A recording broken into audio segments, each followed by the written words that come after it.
Eu poderia ter um porte de arma futuramente? Sim. Qual seria, tipo... O caminho... Então, o porte de arma hoje no Brasil, ele...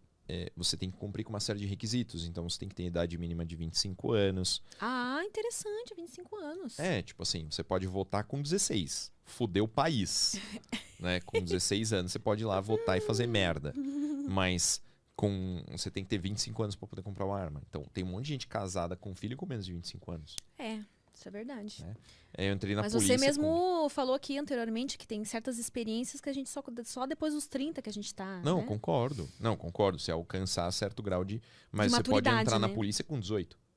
E aí, como é que faz? Então, aí o cara tem arma com 18. Entendeu? Você pode dirigir um carro com 18 anos. Você pode beber com 18 anos, mas você não pode ter uma arma para defender sua família. É meio, né, disléxico, assim, esse raciocínio. Então, esse ponto, assim, você vai ter que ter mais de 25 anos, você tem que fazer um teste prático, você tem que fazer um exame psicotécnico, você tem que fazer uma prova teórica, você tem que apresentar uma série de documentos. Aí, beleza, né, você aplica para ter o porte de arma. Só que você tem que demonstrar uma coisa que chama efetiva necessidade. É aí que fode o cidadão, entendeu? Porque qual que é a sua efetiva necessidade? Eu sou uma pessoa pública, eu frequento locais sem ter hora para sair deles, eu tenho que me deslocar muito, eu tenho que proteger a minha família, blá, blá, blá. Aí o delegado federal simplesmente indefere dizendo que você não demonstrou. E foda-se. Esse é o Então problema. você acha que a minha probabilidade seria bem baixa de eu conseguir Eu ter não um sei. porte? Depende Eu acho que para o cidadão em geral em São Paulo é baixa. Tá. Agora no Rio Grande do Sul é fácil. Não é fácil, é justo. Né? Por quê? Porque é um estado mais armamentista, entende? É um estado que compreende a necessidade da arma de fogo na mão do cidadão de bem. Então, varia. Mas assim, eu sei que você deve receber essa pergunta muitas vezes e você conversou sobre isso lá no Vênus também. Eu entendo o receio das pessoas que são contra a arma. Qual é o receio? É que tem cada louco por aí, né, Paulo? Às vezes Sim, no trânsito você você xinga alguém no trânsito. Eu sei, você falou mas isso. Mas você não tem arma pra se defender do louco. Como mas... é que você anda na rua sabendo que tem um monte de gente louca aí que pode te matar? Eu achava que você... Mas você não acha que facilita? Eu achava que você era mais alta. Todo mundo acha. Todo então, mundo... quando eu te vi pessoalmente, eu pensei, você é bem pequenininha. Sou. Entendeu? Então, pra um cara, né, te roubar e te dar uma surra na rua é muito fácil. Não, eu sou a favor de eu ter uma arma, mas eu tenho medo. Eu acho que.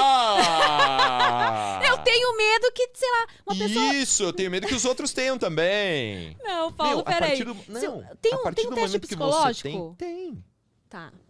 Muito mais criterioso que o psicotécnico da polícia. Muito mais criterioso que o psicotécnico da CNH. Mas eu quero fazer uma pergunta. Faça. Você não acha que a pessoa... A gente sabe que pessoas, quando têm poder, elas fazem muitas cagadas. Ter a arma, a pessoa pode... É como se fosse um poder, né? É um poder ali. É uma responsabilidade. Mas na cabeça de algumas pessoas vai ser poder. Sim, mas a partir do momento que todo mundo tem, a coisa fica mais equilibrada. Mas aí todo mundo teria que ter, por exemplo, umas aulas cabulosas, né? Calma. O que eu tô querendo dizer assim é meio que pelo contexto. Então, assim, hoje, a gente vê pessoas abusando da arma de fogo? Sim. A gente vê pessoas abusando da força física também. Né? Agora, tem gente abusando da força física dentro da academia de Muay Thai? Não. Não, porque senão ele toma a porrada dos outros caras que também têm força física. Sim. Né? Então, todo abuso ele parte de uma desigualdade. O cara só vai te roubar e te bater e te estuprar porque ele acha que você é mais fraca e você não vai resistir. Se ele soubesse que você estava armada, ele não ia pra cima. Então, a gente tem que acabar com essa desproporção de força. Todo mundo tem que ter arma. Porque a partir do momento que todo mundo tá armado, todo mundo tem capacidade de resistir. Se o ladrão tivesse a perspectiva, não vai, essa casa aqui tem arma, essa daqui não tem, em qual que ele vai? Daqui não tem, né? Daqui não tem, esse é o ponto. Se ele tiver que roubar uma mulher da sua estatura ou um homem da minha, ele vai roubar você. Ele não vai me roubar.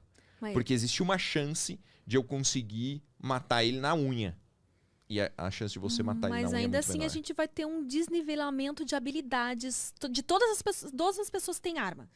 Como alguns assim? vão ser bem mais habilidosos do que outros em usá-la. Ah, não, com certeza. Mas assim, para isso que serve treinamento, para isso que serve consciência. Então é como carro, né? O cara ele não pega o carro e ele tá apto a correr Le Mans. Uhum. Ele sabe andar dentro do trânsito, bonitinho e tal, não sei o quê. Aí você tem que desenvolver a sua capacidade, né? Hoje eu me preocupo em ser um bom motorista, né? Para garantir a minha segurança, para garantir a segurança das pessoas que estão comigo e as pessoas que estão nos outros carros. Então, a arma de fogo, ela te proporciona também um processo de amadurecimento. Porque você passa a ser responsável, né? Que nem o Homem-Aranha. Com grandes poderes vem grandes responsabilidades. Isso é verdade. Né? Isso é verdade. Então, o cara que tá armado, ele vai pensar 2 vezes no lugar que ele vai, né? Porque ele pensa, porra, eu tô armado, né? Se eu for lá, posso arrumar uma confusão, vou ter que usar minha arma, melhor não ir, né? Ele vai pensar 2 vezes antes de ser babaca com alguém no trânsito. É o que a gente espera, na verdade, mas aí é que tá. A minha pezinho atrás ainda fica com isso. Mas sabe por quê? Será que porque a pessoa vai mulher. ser capaz de... Entende? A mulher ela é mais preocupada com as coisas que podem dar errado. Porque ela já é mais vulnerável. É só ver, sabe? Aquele negócio assim, por que homens vivem menos? Que né? homem se atira, né? Tal, no faz trânsito, em tudo quanto é lugar, é verdade. Exatamente. Aqueles vídeos de pegadinha sempre... Isso, é sempre o homem que se fode, né? Um homem que acha que pode fazer e não faz e se fode. Então, assim, eu vejo isso pelas experiências dos lugares que tem muitas armas. Né? Ah, é isso que eu ia te perguntar. Existe algum país, assim, algum lugar Estados Unidos, cara. Lá é liberado... Detroit, Texas, né? Michigan, Texas, são lugares que eu já estive, que tem muita arma. Eu fui na casa do meu primo em Detroit e eu perguntei pra ele de arma, tal, ele falou assim, não, eu não gosto, eu tenho 3, mas eu não gosto. Então, assim, tem muita arma por habitante. Isso faz com que os criminosos saibam que o risco deles serem parados é muito alto. Né?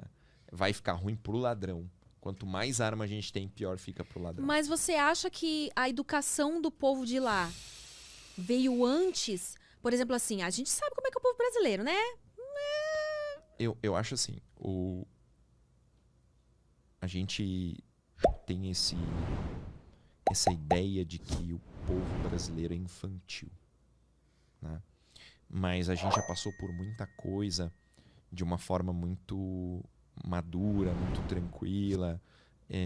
A gente está cada vez melhor, cada vez mais educado, cada vez com mais acesso, né?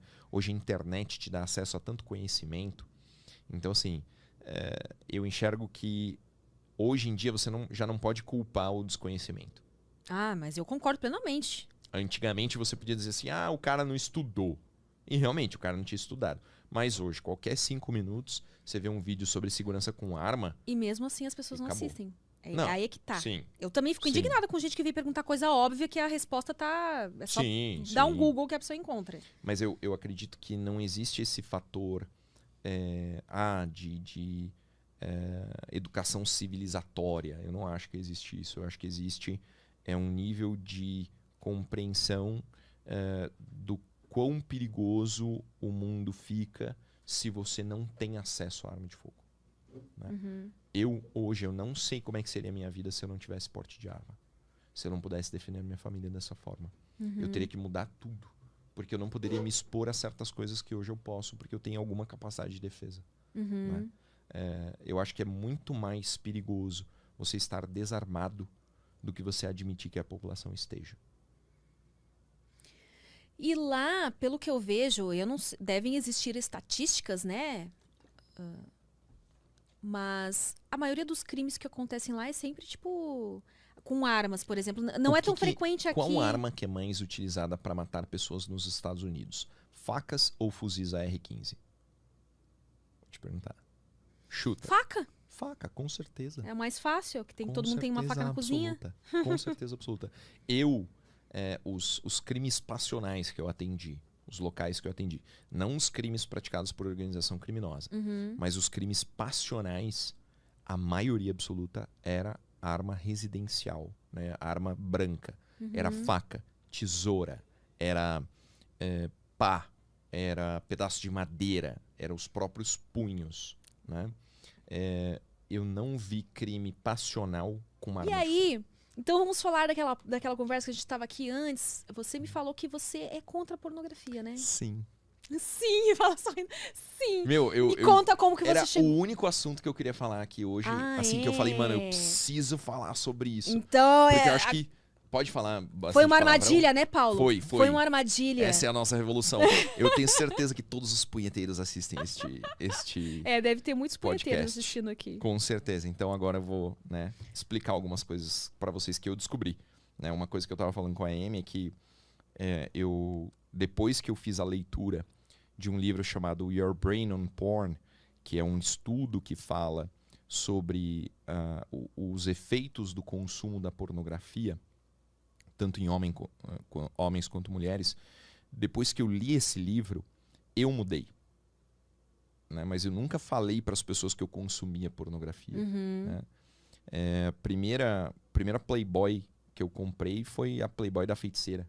Nossa, né? E eu lembro assim perfeitamente aquela capa rosa, ela num cenário meio Oriente Médio, assim, tinha uma romã no meio lá, eu não lembro exatamente qual que era o papel da romã. Mas isso, né, eu consumi pornografia, né? Eu tinha Playboy, tinha revistinhas e tudo mais. Mas a pornografia por vídeo, ela só chegou na minha casa depois que eu tivesse essa internet, com 18 anos de idade. Então, de certo modo, quando a gente analisa a intensidade do estímulo provocado pela foto, comparado com o estímulo provocado pela vida real, não tem comparação. A vida real é muito melhor. Sim. Né? É muito mais intenso do que você ler uma Playboy. Né? A Playboy em si, cara, eu duvido que o cara fique mais do que 3 vezes olhando uma Playboy. Porque o estímulo dele perde a graça muito rápido. E aí, no livro, ele fala sobre isso, sobre não é a pornografia em si, porque a pornografia sempre existiu, a nudez sempre existiu, as imagens eróticas sempre existiram. É só você abrir qualquer livro de história da arte que você vai ver um monte de mulher nua, né? Um monte de esculturas de mulheres nuas. E não é a nudez, não é isso. Mas o que a nossa geração tem de diferente, que é o que realmente está estragando o cérebro dos jovens, né, e dos adultos também, é a multiplicidade de estímulos, a velocidade em que o estímulo é alternado e a intensidade desse estímulo. Né? Quero mandar um super abraço aqui para o Miguel Soriani, é um grande amigo meu. Ele esteve aí conosco no Projeto Policial, fez o curso de tiro domingo passado, a gente falou sobre isso. E ele fala, ele trabalha muito com o vício na pornografia, e ele fala que a intensidade do estímulo é tão grande que faz com que os homens percam o contato com a realidade sexual. Então, com o consumo da pornografia e a masturbação, tem um momento em que o cara não vê mais prazer e satisfação em ter uma mulher. Ou ter uma mulher ter um homem. Mas aí é o ponto do vício, né? Não, aí já é o ponto que estragou a cabeça. Já passou do... Já passou do ponto do vício. Entendi. O vício é quando você começa a consumir e aquilo começa a te estimular mais do que a vida real. Mas os efeitos são muito sérios. Né? Então o cara ele não consegue mais alcançar o orgasmo com um homem e uma mulher. Aí tem que ter 2 mulheres e um homem. Né? Ele sobe o nível. Aí ele se acostuma com aquele nível de estímulo. Ele sobe o nível. 2 homens e 2 mulheres. Mais alguma outra coisa radical. Mais alguma outra coisa radical. E, o cara deu ali 6 meses, 1 ano, o cara tá consumindo pornografia absolutamente bizarra. Mas isso não acontece com todo mundo, né? Eu não sei. Não aconteceu com você. Não, eu sei que... Tá, tudo bem, tem essa parte importante que você falou. Você começou a ter contato com isso só a partir dos 18 anos. E eu concordo que antes dos 18 anos não é. Tanto é que eu, como eu falei pra você aqui nos bastidores, apesar de trabalhar com isso, eu não assistia filmes. Mas é porque a gente e mesmo eu batendo a minha siririca em casa, tipo, eu consigo ter na minha mente, eu consigo... limitar. Não, eu consigo ter fantasias na minha própria mente sem precisar estar olhando para algo. Eu acho que isso faz falta. Talvez esses jovens que fiquem consumindo isso, eles não consigam ter esse estímulo, tipo uma fantasia deles, que nasça deles e não... É o problema do consumo muito jovem, né? É o que a gente falou. Porra, hoje o primeiro contato com pornografia é com 4, 5 anos de idade. Nossa, isso eu acho Aí você bizarro, pensa, bizarro. desde essa tenra idade, o referencial de estímulo sexual passa a ser a pornografia, que é absolutamente diferente da realidade. Sim. Mas você não concorda também que até campanhas publicitárias, até novelas, Claro, tudo, com né? certeza. Isso já Não, estimula. a hora que eu comecei a perceber que eu estava hiperestimulado, então assim, o estímulo normal de um relacionamento homem-mulher, né, é aqui. É nível, por exemplo, nível 100. Tá? Isso é o que é ter um relacionamento com uma mulher. O que a gente vive é muito acima disso. Então a gente está o tempo todo no Instagram. Pode abrir o seu Instagram agora que vai ter coisas sexualizadas. Vai ter mulher com corpo escultural, homem com corpo mas escultural. Isso é o que mais tem. Mas não era assim. Cara, não. Se você pensar agora, né, como era a feiticeira.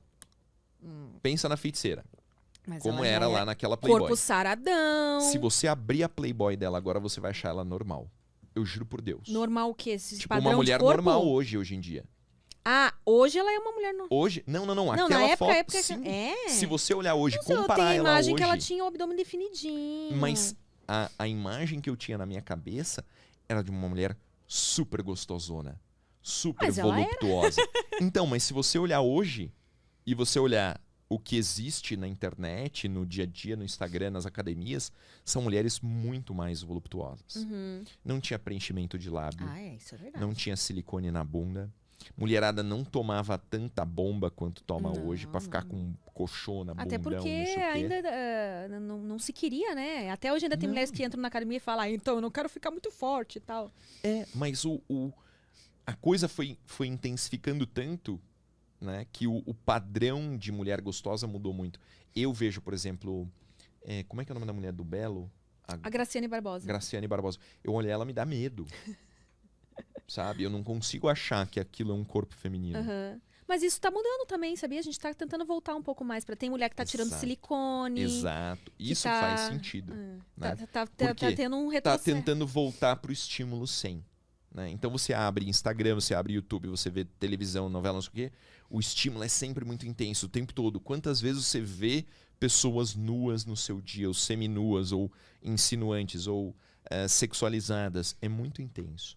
E isso cria uma hiperestimulação. Quando você cria essa hiperestimulação, você deixa de ter contato com a realidade e você deixa de ter vontade e tesão relacionado com aquilo que é normal. Então, os relatos, né, que estão dentro desse livro, que são super interessantes, mostram qual que é o resultado de você consumir sempre um pouco mais intenso, sempre por mais tempo. Teve gente que me mandou direct dizendo assim, Paulo, eu ficava 5 horas olhando vídeo pornô. Meu Deus. Por quê? Porque o cara estava sempre procurando um estímulo mais forte. Então, mas aí, Paulo, é aquilo que eu acredito que tem como consumir sem se viciar. O problema é isso, se a pessoa assiste todo dia, mais de uma vez por dia. Exato. E realmente acontece isso. Uma coisa é você bater a sua punheta, né? Você já sabe o estímulo, a intensidade. Então, aí eu entendo que... Bater a punheta não gera um estímulo que não é real? Qual que é a relação entre bater uma punheta e ter uma relação sexual com uma mulher? Então, é bem diferente. Você não conhece mulheres que não conseguem gozar sem tocar a cirílica? Mas é porque isso se deve à incompetência da maioria dos homens, desculpa. Será que ela não se viciou naquele estímulo específico? Não, é porque a relação sexual com o homem, a mulher ela tem que se conhecer muito bem para ela ficar em posições que vão favorecer. É muito difícil uma mulher conseguir ter um orgasmo só vaginal. Geralmente ela vai ter que ter o estímulo do clitóris junto. Então, mas o estímulo que o cara proporciona não pode ser o suficiente? Claro que é, mas aí o cara tem que colaborar também. Tem cara que, tipo, vai lá, goza em 5 minutos e aí... Aí é incompetência. Acontece em todos os ramos, em tudo. Mas eu não acho que... eu gosto de bater sirica, mas eu também não é todo dia, não é várias vezes por dia. Tem dias que é mais vezes do que outros. E isso não... E eu consigo ter orgasmo com homens. Eu acho que a mulher consegue ser um pouco mais controlada nesse ponto, né? Então, aí que eu digo, eu acho que é possível o cara assistir pornografia sem isso ser maléfico para ele. Mas ele tem que ter a ciência de que realmente equilíbrio, né, minha gente? Tudo que é demais na vida vai fazer mal. Que é que a sua punheta, você tem uma pressão que você bate, que a vagina da mulher, nem que ela faça pompoarismo, ela não vai atingir aquela pressão, a mesma velocidade. Tá vendo? Né? Você não, já eu sei, eu tenho entendimento. Você tem a noção correta. Mas eu sempre falo, mesmo pra quem me segue, cara, tudo que é demais faz mal. Eu também. E eu já, na webcam, eu já entrei em contato com caras que chegaram nesse vício de querer sempre uma coisa mais bizarra por isso, porque eles começaram a assistir desde muito cedo, então coisas normais já não excitam mais eles. Cara, se ele vem com uma coisa muito bizarra, eu não vou conseguir satisfazer ele. Já falou, olha, isso eu não faço e tal. E eu não sei se ele quer ouvir de mim. Já te pediu. Coisa bizarra que eu neguei é entrar na fantasia dele de pedofilia. Puta que pariu. Ou de incesto. Isso eu não faço. Não entro na onda de tipo assim. Se ele começa a me contar, então eu tenho um desejo por uma sobrinha minha, eu já, cara, puta que pariu. Sai fora, aqui não é o lugar. Isso aí tá errado. Não, eu não estimulo isso de forma alguma. Paulo, qual sua opinião sobre o tratamento do público com a Yasmin após sua participação no Vênus? Gostaria, por favor, de indicar que vocês levassem a Tigresa VIP pro podcast. Iria bombar demais. De quebra, leva o blusão junto. Hahaha, grande abraço. Sobre a Tigresa e o blusão, não sei quem são, mas... Não, acho que a sua parte se resume a qual a sua opinião sobre o tratamento do público com a Yasmin. Eu procurei a Yasmin, falei, né, convidei ela para vir pro curso, né, me coloquei à disposição, falei para ela que se ela quisesse fazer uma live comigo, a gente abria na hora. Eu não fiquei sabendo disso até eu ver ela reclamando num outro podcast. Uhum. E aí eu fiquei pensando assim, olha, eu não tenho controle da forma como as pessoas vão tratar as outras, né? O que eu acho? Eu acho que qualquer ofensa que foi proferida contra Yasmin foi uma ofensa infundada, foi desnecessário. Então, eu acredito que as pessoas têm que compreender que ela estava ali fazendo o papel de entrevistadora. Uhum. E eu fiquei muito feliz com as perguntas que ela fez, porque me deu a oportunidade de falar. Se ela ficasse quieta, eu não ia poder falar nada. Sim. Se ela ficasse me perguntando coisa de medicina legal, eu ia dar uma aula de medicina legal. Mas ela me deu a oportunidade de falar para um público que eu nunca ia alcançar normalmente. Porque são pessoas que estão fora da minha bolha. Uhum. Né? Então eu tenho que agradecer ela. Em relação às manifestações, eu acho que qualquer manifestação ofensiva é desnecessária.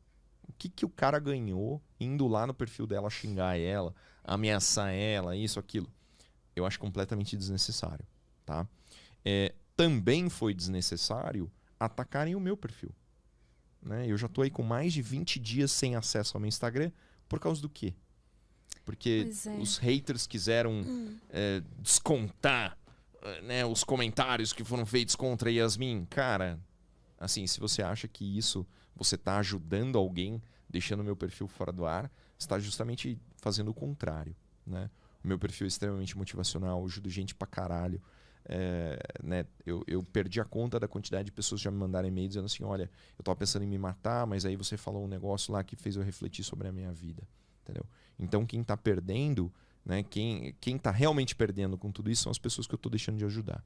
Né? São as toneladas de alimento que eu arrecadei e não posso doar, são as pessoas que deixaram de receber as mensagens motivacionais, são as pessoas que deixaram de receber orientação em relação ao concurso público, são as pessoas que deixaram de receber conteúdo em relação à defesa. Tá? Essas pessoas perderam. Né? Eu não perdi nada, eu continuo aqui trabalhando por intermédio de outro perfil.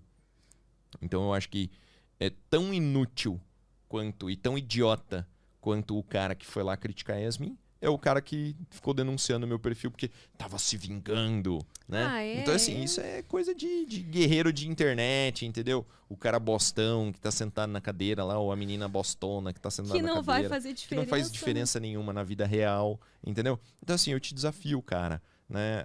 Você que criticou a Yasmin, faz alguma coisa positiva pela cultura do armamento no Brasil, né? Aprende, lê alguma coisa, fala com as pessoas, faz um Instagram seu, né? Então, para falar a favor das armas. Eu posso falar, acho que você está sendo um grande exemplo. Você está aqui falando comigo, tipo assim, uma pessoa, né, normal, inteligente, com noção, Não é porque eu faço pornografia que ele não está... Ah, não, eu sou contra a pornografia. Nossa, Deus me livre lá falar com a contrário. Amy White. Justamente. Meu, você me deu a oportunidade pra eu falar contra aquilo que você faz pra ganhar dinheiro. Pois é. Puta que E pariu. tudo bem, é que sabe? nem eu ter um programa e chamar você pra falar contra a arma. É exatamente o mesmo sentido. Porque eu não tenho medo. Eu acho que a gente tá aqui pra conversar, né? Exato. Então, assim, bate aí, mano.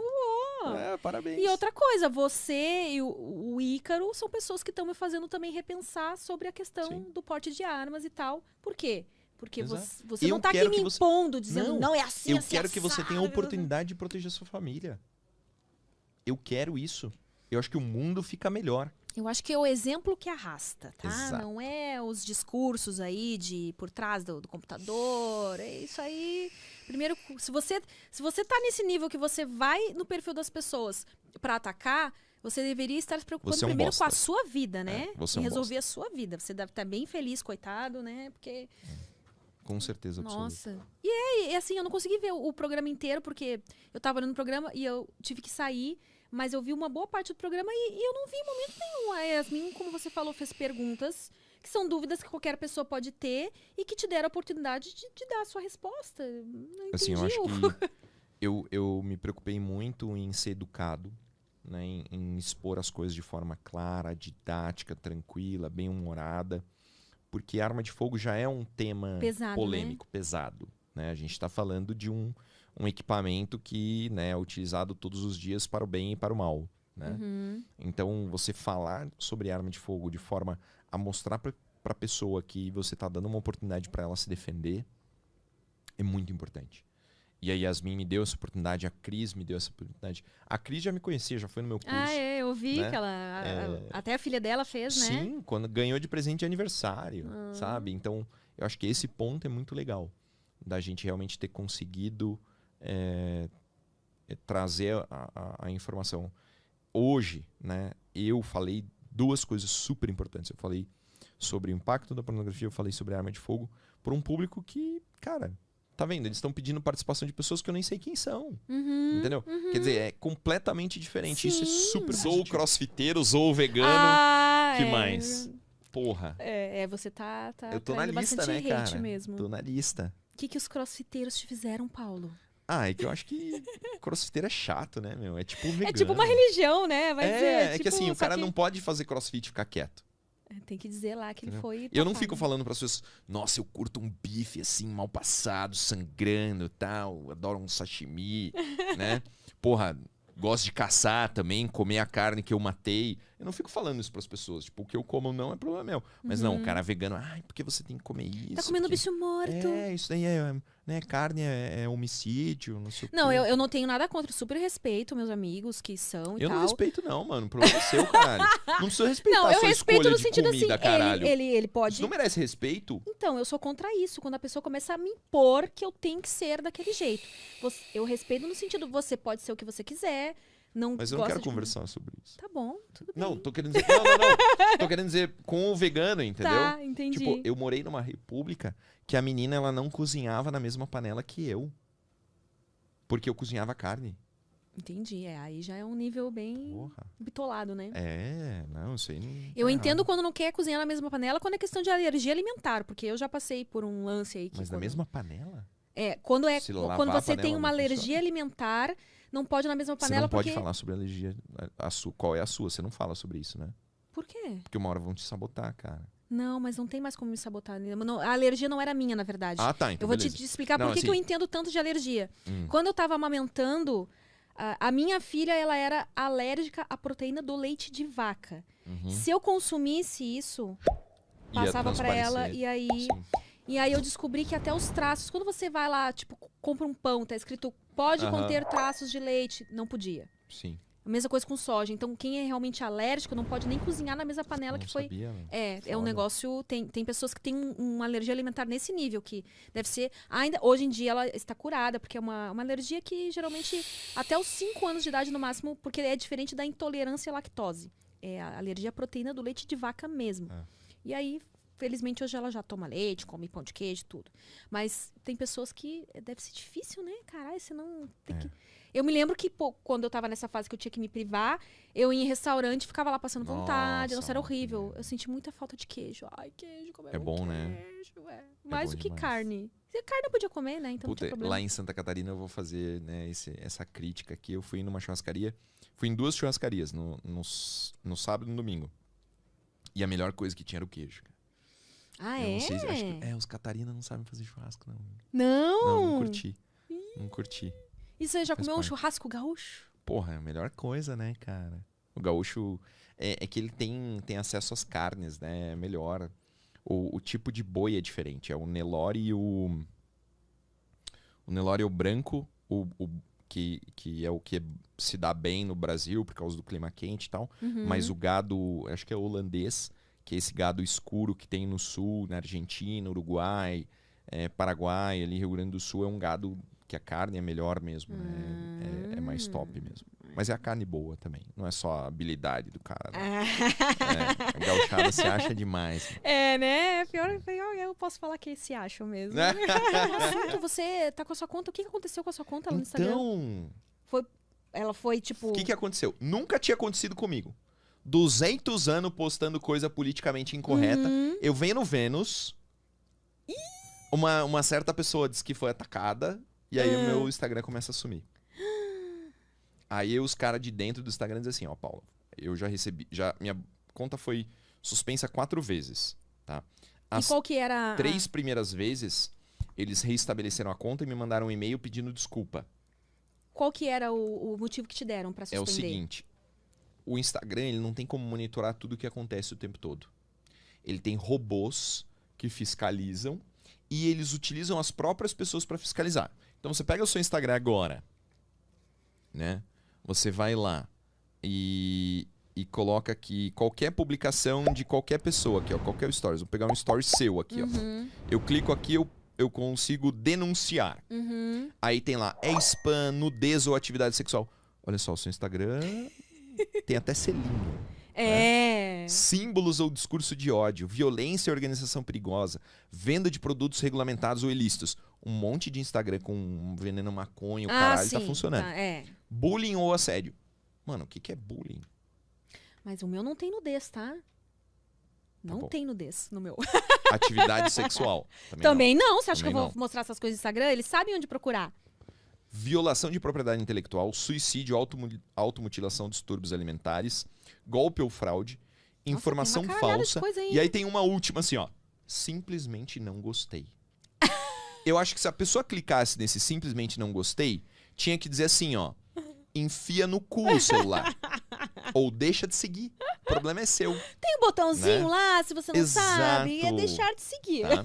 Mas então, aí o que aconteceu? O próprio Instagram me informou que eles tinham recebido centenas de denúncias contra a minha página e que, por precaução, eles derrubam a página. Ah, entendi. Então foi por precaução, derrubaram a minha página 3 vezes seguidas, né? E da última vez é o recorde, porque eu nunca fiquei mais de 3 dias, agora já faz uma semana e pouco. Mas deu lá a possibilidade de você... eu se isso foi um erro, não sei o quê. Sim, tá. Mas até agora não me responderam. Ou seja, viu, gente? Ele é delegado e ele não conseguiu... não conseguiu a conta dele de volta ainda. Porque a gente... Paulo, nós do meu meio, a gente tem um grande problema com isso, mas... no comer... Eu perdi acho que umas 12, 13 contas. Nada, mano. Todo mundo tem conta aí com as colegas. A minha que tem selinho, depois que teve selinho, deu uma sossegada. Mas muitas vezes a pessoa, não tem. Eu não sou sem noção, Paulo. Eu não vou postar uma foto pelada no Instagram que eu sei que não é o lugar, entendeu? Eu também não sou sem noção. Pois eu faço um programinha sexta-feira que chama Cabaré.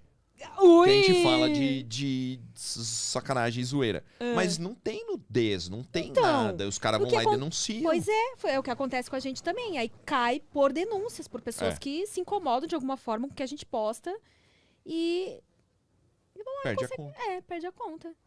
Mas até, eu tô falando isso para as colegas ficarem, né? Se um delegado tá aí, tá passando por isso também, fiquem tranquilas que... Num futuro próximo, só vai ter conta no Instagram quem o Instagram quiser que tenha conta. Mas né? é bem por aí já, né? Já é. É bem por aí já. É. Eu vou fazer. O Ítalo fez uma live se maquiando, né? Sério, eu não vi. Eu não acredito que eu perdi isso. Porque ele teve um stories lá excluído, ameaça de suspender a conta dele e tal. Aí ele foi lá e fez uma live se maquiando pra agradar os estagiários do Instagram, entendeu? Entendi. Então eu tô pensando em fazer Eu já fiz um negócio e os caras cagaram. Maquia e fala. As blogueirinhas fazem isso. Maquia e fala. Tá vendo? Eu arrecadei 4 toneladas de alimentos. Nossa. E eu falei o seguinte, ó, Instagram, se vocês devolverem minha conta, eu vou doar 4 toneladas de alimentos. Você acha que os caras devolveram? Caralho. Poxa vida. Eles preferem privar a população que tá passando necessidade de alimento do que me devolver a porra da conta. E o que você acha que te dá mais hate, assim? É o lance das armas, de você ostentar ali? Tudo, né, meu? Eu sou um pacote completo. Pô, o cara de direita, delegado, gosta de arma, dá curso, fala o que tem que falar, o que ele quer. Você fala palavrão lá também. Pra caralho. Meu, ensina as pessoas a se defender, eu ensino as pessoas a entrar na polícia. Porra, tudo que eu faço, né, meu? Tudo que eu faço. Falo mal do PT.